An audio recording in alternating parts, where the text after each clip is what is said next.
오늘 말씀의 제목은 은혜로의 초청, 은혜로의 초청입니다. 우리는 우리 삶의 모든 것에 하나님의 은혜가 필요하다는 것을 잘 알고 있습니다. 이것을 모르더라도 어느 날 갑자기 은혜가 끊기면 정말 은혜 없이는 못 사는구나 이렇게 고백을 하게 되죠.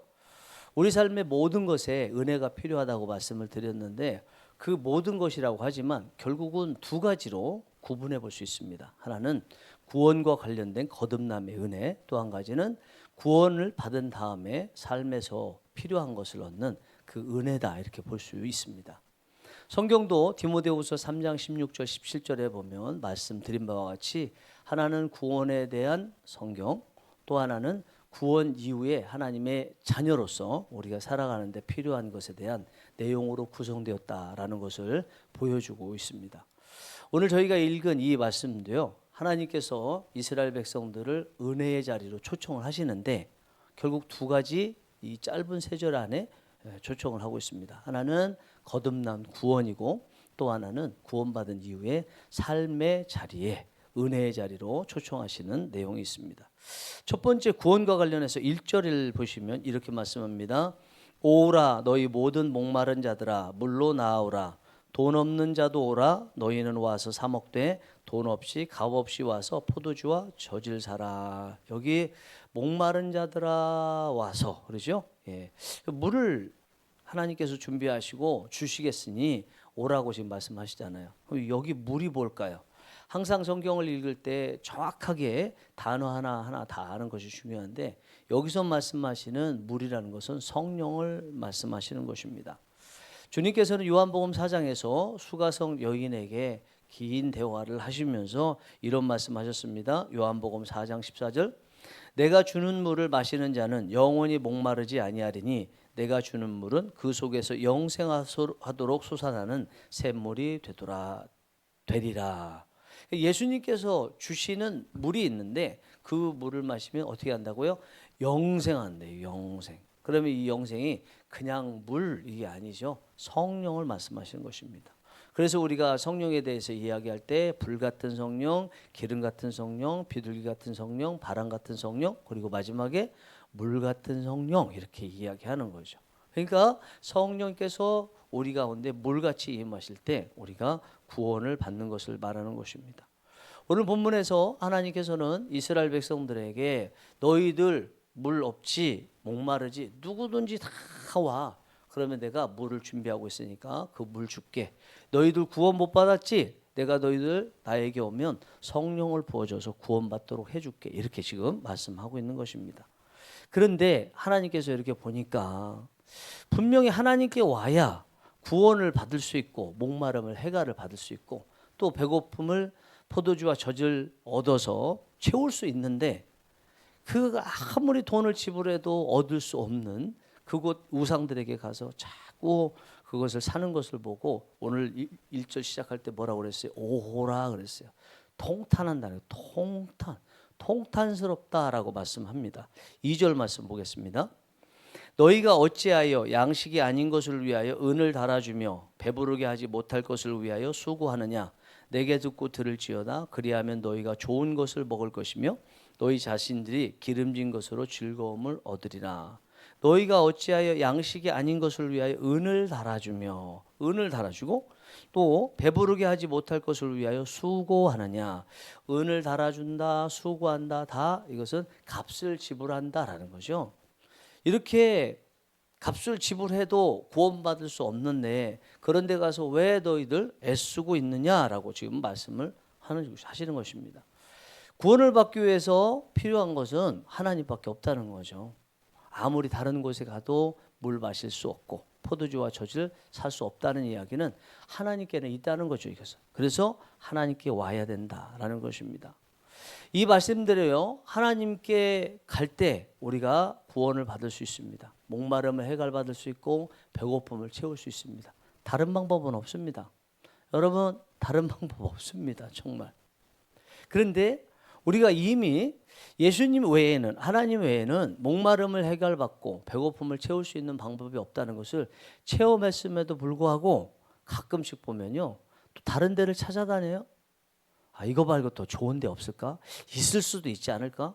우리가 인생을 살면서 다 경험해 본 것은 아니기 때문에 예수님 말고도 혹시 있지 않을까? 이래서 다른 곳으로 가는 그런 사람들도 많습니다. 여러분, 그렇게 하면 인생이 어떻게 돼요? 하나님 떠나서 살기 때문에 피폐해지죠. 그 대표적인 성경의 말씀 누굽니까? 야곱의 외동딸 디나 아니에요, 디나. 분명히 야곱 스라에서 하나님으로 완전하게 구원받는다는 것을 보았음에도 불구하고 세겜 땅을 기웃거리잖아요. 계속 아이고 하나님 아니고 다른 것으로 구원받을 수 있는 방법 없나? 하나님으로 말고 다른 것으로 만족함을 얻을 수 있는 방법 없나? 이렇게 다니다 보니까 세겜 족장에서 정말 당하지 말아야 될 아주 참담한 것을 당하고 이후에 그 두 오빠 레위하고 시므온의 살인하는 그런 끔찍한 가문의 이상한 현상까지 나타나게 됩니다. 자, 그런데 하나님은 이렇게 목마른 자들에게 당신에게 와서 사 먹으라고 하시면서 돈 없이 값 없이 사 먹으라고 말씀하십니다. 돈 없이 값 없이, 여기서 값 없이라는 것은 돈과 상당한 어떤 금이나 은이나 돈과 같은 것을 말하는 거예요. 돈은 아니지만 돈과 같은 가치를 가지고 있는 무언가를 말하는 것입니다. 만약에 와서 사 먹으라 그러면 뭐라고 하셔야 돼요? 뒤에 돈 가지고 와, 돈에 상당한 다른 뭐 들고 와, 이러셔야 되잖아요. 그런데 돈 없이 값 없이 오라고 그러면서 또 사 먹으라 이렇게 말씀합니다. 그러면 사 먹으라 그러면 돈을 가지고 와야 되거나 아니면 값 없이 와라 그러면 돈 가지고 올 필요 없어. 올 필요 없어. 그냥 값 없이니까 공짜니까 너는 올 필요도 없이 저절로 그냥 먹을 수 있어. 이래야 되잖아요. 이렇게 얘기하나 이렇게 얘기하나 오늘 본문의 말씀은 이해가 안 되는 것입니다. 이게 무슨 말씀일까요? 세상 사람들은 이해 못해요. 세상 사람들은 돈 없이 값 없이 오라는 것을 공짜라고 생각하거든요. 세상 사람들의 사고방식 속에서는 돈 없이 값 없이는 공짜라고 생각해요. 혹시 기독교인인데도 이 돈 없이 값 없이를 공짜라고 생각하시는 분들 계십니까? 그러니까 문제가 되는 거예요. 돈 없이 값 없이 와서 사 먹으라 이 말씀은요, 정말 사 먹어야 되기 때문에 그렇습니다. 그런데 왜 돈 없이 값 없이인데 사 먹으라고 말씀하실까요? 사 먹는데 대신 누가 그 값을 지불했다는 의미죠. 세상에서는 이 가치를 인정 못한다니까요. 그냥 돈 없이 값 없이 그럼 공짜네, 가만히 있어도 되겠네, 가지 않아도 되겠네, 사 먹지 않아도 되겠네 생각하지만 하나님의 가치에 있어서는 돈 없이 값 없이도 사야 된다니까요.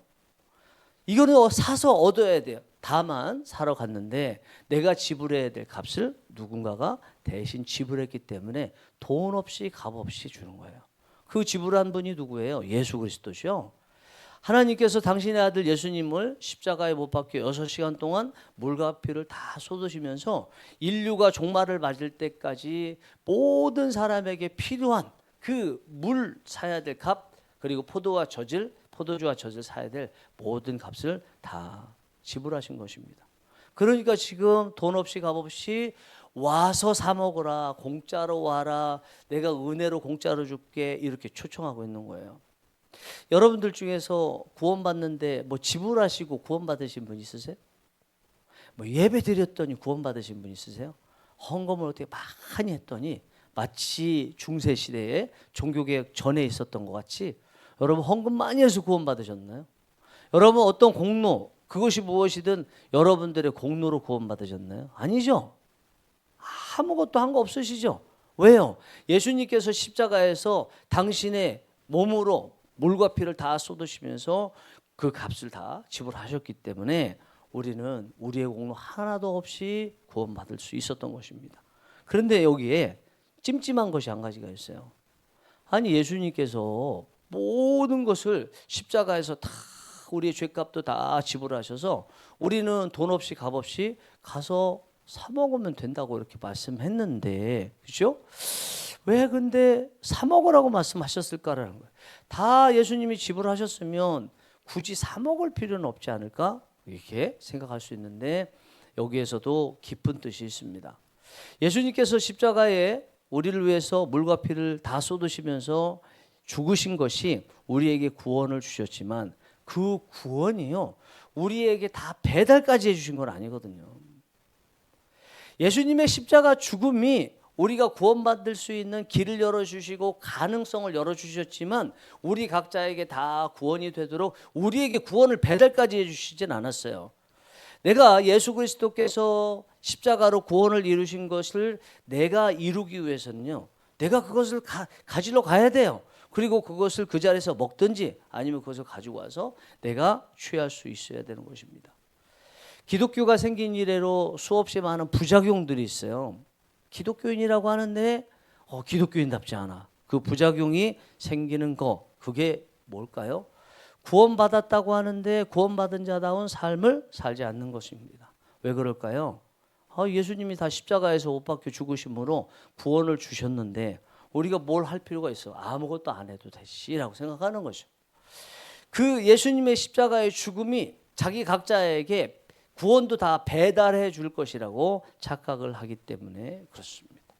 예수님의 그 십자가 구원이 나의 구원이 곧바로 된다고 착각하기 때문에 그렇습니다. 여러분, 구원이나 기도와 같은 하나님이 하시는 일은요, 대부분 다 비슷해요.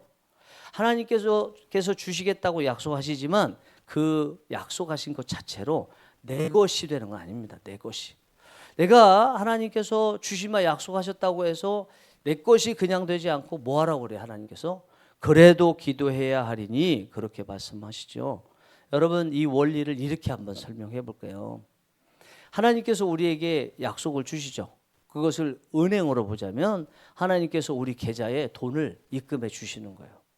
그럼 입금해 주시면 그럼 우리가 필요할 때 저절로 그 돈이 내 것이 되나요? 통장에 남아 있는데 내가 필요할 때 쓰기 위해서는 은행에 가야죠. 가서 번호표 뽑고 그리고 뭐 출금 전표라든가 이런 것들 청구서 같은 거 써야죠. 그리고 내 순서가 되면 창구에 가서 이거 내가 얼마 찾고 싶습니다라고 청구를 해야 되죠. 청구하지 않으면 내 것이 안 됩니다. 통장에 있는 돈 내 것이 맞지만 내가 필요할 때 쓰기 위해서 내게 실제 현금으로 와서 나의 필요한 것을 채우기 위해서는요, 내가 은행에 가야 돼요. 그리고 번호표를 받고 기다릴 수 있어야 돼요. 기다리다가 지쳤어. 어느 날은 은행에 손님이 너무너무 많아요. 그래서 기다리다가 지쳐서 가버렸어요. 한 사람만 더 기다리면 통장에 있는 돈, 그걸 내 돈으로 만들어서 필요한 것을 쓸 수 있는데 못 참고 가버렸어요. 여러분, 구원도 마찬가지입니다. 또 기도도 마찬가지입니다.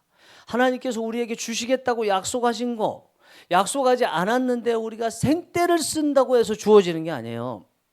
하나님께서 우리에게 주시겠다고 약속하신 것은 마치 통장에 입금된 것 같이 입금됐으면 그 다음에 우리가 기도하는 거죠. 하나님, 이거 이렇게 입금해 주셨는데 약속해 주셨는데 이것이 이루어질 수 있도록 도와주옵소서. 그렇게 간절히 기도할 때, 그것도 자기 차례 오기 전에 그 자리를 떠나지 않는 것처럼 하나님께서 기도에 응답해 주실 때까지 포기하지 않고 끝까지 인내하면서 기도할 때 하나님께서 그 기도한 것에 대한 응답을 주시는 것입니다. 우리 교회 성도님들도 이 기도에 대해서 잘 아시는 은혜가 있기를 원합니다. 그래서 하나님께서 주신 약속에 대해서는 그것이 이루어지기 위해서 내가 그것을 찾으러 가야 된다 하는 마음으로 기도도 하고, 구원도 예수님께서 십자가에 못 박혀 죽으셨지만 그것으로 구원을 이룰 가능성을 주셨지만 내 것이 되기 위해서는 내가 그걸 가지러 가야 된다. 그래서 오늘 계속 1절, 2절, 3절에서 반복해서 나오는 게 뭐예요? 와서 살아 그래요. 살아. 와라. 그리고 살아. 이렇게 말씀하고 있습니다. 제가 이렇게 말씀을 전했는데 여러분, 오늘 말씀이 은혜로의 초청이잖아요. 은혜로 말해야 되잖아요. 그죠? 들으면 은혜가 되고 행복하고 웃음이 탁 있고 저절로 뭔가 탁 되고 이제 안 됐던 것이 이루어지게 되고 기도 응답이 되고 뭐 이런 내용이어야 될 것 같잖아요. 그리고 제 표정에서도 이렇게 즐거운 표정이 나와야 될 것 같잖아요. 근데 제 앞에까지 어떤 표정이었어요? 별로 은혜로운 표정 아니었죠. 왜 그래요? 은혜에 관련해서 하나님께서 성경에서 말씀하시는 내용들 다 보세요. 은혜로운 하나님의 그 표정이 느껴지시는, 은혜 관련해서 성경 구절을 볼 때마다요, 은혜로운 하나님의 표정이 아니라 하나님의 진노하심의 그런 느낌이 많이 들어요. 예를 들면 예수님께서 말씀하신 누가복음 13장 34절을 보겠습니다. 암탉이 제 새끼를 날개 아래 모음같이 내가 너희의 자녀를 모으려 한 일이 몇 번이냐. 사랑하는 아들들아, 사랑하는 딸들아, 너희가 아무 공로 없지만 마치 하나님께서 아버지처럼 너희들을 어떤 상황 가운데서도 보호하려 했단다. 우리 하나님이 이렇게 은혜로운 분이란다. 그런 뜻이잖아요. 얼마나 좋은 말씀이에요. 그렇죠? 막 기분 좋아야 될 거 아니에요. 아, 기대가 된다. 하나님도 이 말씀하시면서, 예수님도 이 말씀하시면서, 아, 내가 내 자녀들을 위해서 이렇게 은혜를 베푸니, 아, 조금 있으면 내 자녀들이 내 은혜를 먹고 기뻐하겠구나 하는 그 기쁜 표정을 지실 거 아니에요? 이 내용이 그거잖아요. 그런데 누가복음 13장 34절 끝부분까지 다 보시면 이런 내용입니다. 암탉이 제 새끼를 날개 아래에 모음같이 내가 너희의 자녀를 모으려 한 일이 몇 번이냐. 그러나 너희가 원하지 아니하였도다. 나는 이렇게 은혜를 베풀고 싶은데 너희들이 내 은혜를 거절하고 있구나. 이거죠. 거절하고 있구나. 그러면 전체적으로 이 말씀에 예수 하나님의 그 마음, 표정 어떤 것인가. 누가복음 13장 34절 앞에 부분부터 다 보면요. 이렇게 되어 있어요. 예루살렘아 예루살렘아 선지자들을 죽이고 네게 파송된 자들을 돌로 치는 자여 암탉이 제 새끼를 날개 아래에 모음같이 내가 너희의 자녀를 모으려 한 일이 몇 번이냐. 그러나 너희가 원하지 아니하였도다. 예루살렘아 예루살렘아 선지자들을 죽이고 네게 파송된 자들을 돌로 치는 자여 이 살인자들아 살인자들아. 그런 얘기죠. 그렇죠? 예수님께서 은혜에 대한 말씀을 하시는데, 그런데 전체적인 톤은 어떤 톤이에요? 제가 지금 계속 여러분들 앞에서 했던 톤, 은혜스럽지 않은 톤 아니에요? 화가 나가지고 지금요. 여러분, 이게 성경에서 은혜에 대한 말씀을 하실 때 하나님께서 보여주시는 그 표정이고 마음이에요. 화난다는 거예요. 왜냐하면 은혜를 은혜답게 받지 못하기 때문이에요. 그러니까 설교자는 본문에 따라서 표정을 지어야 되거든요. 근데 하나님이 성경 속에 나타난 그 표정이 은혜에 대한 내용에 대해서 은혜를 거절하는 사람들 보면서 이러는데, 어떻게 설교자인 제가 이렇게 하나님은 진노하시는데 은혜로운 표정으로 말씀을 전할 수 있겠어요? 안 되는 거예요. 우리가 오늘 기도해야 될 것이 무엇인가? 하나님, 우리 교회 성령 일하시는 교회 성도님들에게 하나님께서 주신 은혜를 다 받을 수 있도록 도와주시옵소서. 가만히 있어도 다 주어지겠지 이런 마음 갖지 않고 하나님 앞에 가서 은혜를 받고자 하는 사모하는 마음으로 달려갈 수 있도록 도와주시옵소서. 하나님, 나는요 하나님의 은혜 없으면 못 삽니다. 나는 물 마실 곳도 없고 포도주와 젖을 살 곳도 없습니다. 하나님께만 있는데, 하나님, 내가 자격이 없지만 하나님 앞에 나아갈 마음을 가질 수 있도록 마음부터 먼저 주시옵소서. 그리고 갈 수 있는 건강도 주시고, 하나님 가면 하나님 은혜를 주시옵소서. 이게 우리가 우리 교우들을 위해서, 또 교우의 가족들을 위해서 해야 될 기도가 아니겠습니까? 자, 오늘 본문의 뒷부분 보면 좀 이상해요. 분명히 1절에서 하나님께서 구원에 대해서 초청을 하셨습니다. 구원받는 방법을 주셨어요. 그런데 또 구원에 대해서 말씀합니다. 3절 말씀 보겠습니다. 너희는 귀를 기울이고 내게로 나와 들으라. 그리하면 너희의 영혼이 살리라. 내가 너희를 위하여 영원한 언약을 맺으리니 곧 다윗에게 허락한 확실한 은혜이니라. 여기서 말하는 귀를 기울이고 하나님께 나와 들으면 영혼이 산다고 했던 것은 구원을 말하는 게 아니에요. 1절에서는 구원에 대한 건데, 여기 3절의 말씀은요, 구원받은 하나님의 백성들이 계속 구원을 유지할 수 있는 방법을 말씀하는 거예요. 그게 뭐예요? 하나님 앞에 3절 볼까요? 너희는 귀를 기울이고 내게로 나와, 또 나오라고 했어요. 나와, 그리고 들으라. 이렇게 말씀하고 있습니다. 우리가 구원받은 다음에 계속 구원이 유지되고 천국 갈 때까지 계속 구원받은 자답게 살기 위해서 필요한 것이 또 하나님께 나오는 거라는 거예요. 그리고 하나님의 말씀을 듣는 것이라는 것입니다. 우리 주위에서 가장 많이 보는 성도들의 부작용이 있습니다. 그것이 구원받았으니 마음대로 살아도 된다는 그런 모습으로 살아가는 거죠. 한 번 구원은 영원하니까, 그러니까 성도다운 삶을 사지 않아도 괜찮다라고 하는 그런 모습들 보이는 것 아니겠습니까?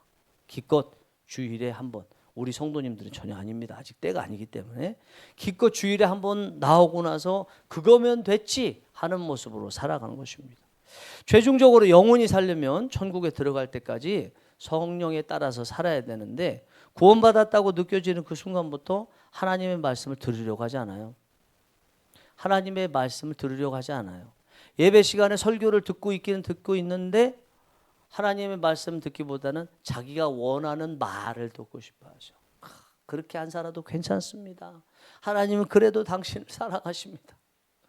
이런 얘기 듣고 싶어 하죠. 아예 설교 시간에 들으려고 하지 않습니다. 그냥 잠자고 그냥 딴짓하고 주보 만지고 그러면서 찬양 시간에는 또 열심히 찬양해요. 왜 그래요? 여러분 찬양곡 중에서 은혜 안 되는 찬양곡 있어요? 한 곡도 없어요. 죄에 대해서 말해도 그 뒤끝에는 예수 그리스도께서 우리의 죄를 사해 주셨다는 우리의 듣기에 은혜로운 내용이죠. 불편한 내용 찬양이 하나도 없어요. 그러니까 예배 시간에 그 중에서 말씀 시간에는 졸고 주보 만지고 옆 사람하고 딴짓하고 그렇게 하면서도 찬양 시간만 되면 눈 뜨고요. 열심히 찬양 부르는 거예요. 여러분 이게 구원받은 하나님의 자녀들의 모습이라고 보기는 어렵지 않겠습니까? 결국 오늘 말씀에서 하나님께서 은혜로 초청하는 내용인데 그 은혜로 초청하는 것은 아무것도 하지 않는 자리로 초청이 아니에요. 오늘 말씀의 결론입니다.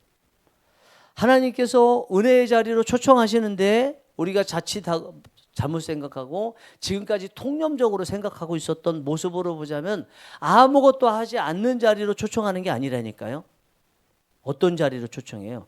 하나님 앞에 나오는 거예요. 하나님께로의 초청이에요. 하나님께로의 초청이면서 하나님의 말씀을 듣는 자리로의 초청이에요. 여러분 은혜에 대해서 착각하지 않으시는 은혜가 있기 원합니다. 은혜의 자리, 그 자리는요 아무것도 않는 자리가 아니에요. 그러면 죽어요. 은혜의 자리는 하나님 앞에 나오는 거예요. 그리고 하나님께서 말씀하실 때 집중해서 하나님께 귀를 기울이고 듣는 자리, 이것이 은혜의 자리라는 것입니다. 비록 오늘 말씀에서 은혜에 대한 약속을 하나님께서 주실 때 다윗에게 대한 약속에 대한 말씀을 3절 끝에 주셨죠. 여러분 하나님께서 다윗에게 무엇을 약속하셨는지 알죠?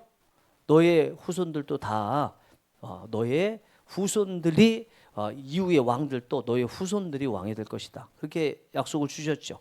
다윗 다음에 솔로몬, 그죠? 아직 남북으로 안 나눠졌습니다. 그리고 르호보암 시대 때 남쪽에 다윗의 후손들, 북쪽에는 이제 여로보암이 이렇게 다스리게 됐는데 르호보암 때부터 마지막 시드기야까지 20명의 왕들이 있었어요. 다 다윗의 후손이었어요. 하나님께서 약속하신 대로 된 거죠. 그런데 여러분 약속하신 대로 다윗의 후손들이 20명 다 왕이 됐지만 그러나 그 중에서 12명은요 하나님께서 버리신 사람들의 일종에 하나님께서 옳지 못하다 악하다고 평가하신 사람들이에요. 그 중에서 일부는 또 회개한 사람도 있을 것이고 천국 지옥으로 말한다면 12명이 다 지옥 간 것은 아니겠지만 전반적으로 지옥 갔다고 말할 수 있는 사람들이에요. 하나님이 다윗에게 약속하신 대로 20명 다 왕의 자리는 있기는 있었는데 실상적으로 보면 12명은 왕의 자리에 없는 거나 마찬가지더라는 것입니다. 여러분 그리고요 나중에 마지막 시드기야 왕 때 나라가 멸망했잖아요. 그 왜 멸망했어요? 시드기야 왕, 그 앞에 여호야긴 왕, 그 앞에 여호야김 왕, 그 앞에 여호아하스 4명의 왕들이 하나님 앞에 죄를 지으니까 바벨론에서 나라가 멸망했잖아요. 멸망했으면 어떻게 돼요? 다윗의 후손들이 왕이 못됐어요. 그러면 하나님께서 주신 그 약속들이 끝까지 이어진 게 아니죠. 그렇지 않아요? 그렇죠? 아니 정말 생각해보세요. 그렇죠? 하나님께서 다윗의 후손들에게 왕위를 계속 주시겠다고 약속하셨으면 계속 이어져야 되는데 시드기야에서 딱 끝냈다니까요. 그리고 시드기야까지 있을 때도 12명의 왕들은 왕 같지도 않았어요. 여러분 그런데 이렇게 시드기야 왕으로 마무리를 짓고 바벨론에서 나라가 멸망됐지만 나중에 왕 중의 왕이신 예수 그리스도께서 그 다윗의 후손으로 태어났잖아요. 그것을 하나님께서 다윗에게 약속하신 거거든요. 그러면 잘 들어보세요.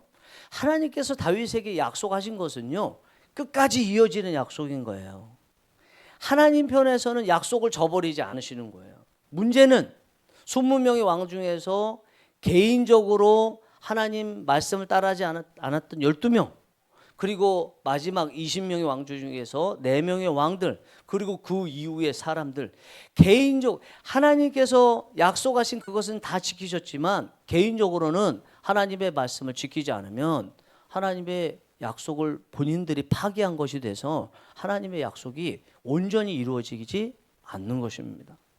여러분, 하나님의 은혜의 초청이라는 것은요, 결국은 하나님께로 나오는 건데, 이렇게 하나님은 약속에서 그 은혜를 계속 주시겠다고 하셨지만 본인들이 그것을 거절하게 되면 그 약속은 이행될 수 없다는 것을 이스라엘 역사에서도 분명히 알 수 있는 것입니다.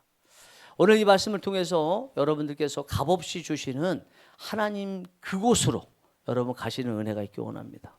오늘 일 기도하시고 찬양하시고 또 말씀 듣고 하셨는데 뭐 아무것도 안 해도 되는 그것을 기대하는 그 자리가 아니라 하나님의 임재 앞으로 나오시는 은혜가 있기 원합니다. 그래서 언제 값없이 그리고 돈 없이 주시는 그 은혜들 다 누리시는 은혜가 있기를 간절히 바랍니다. 기도.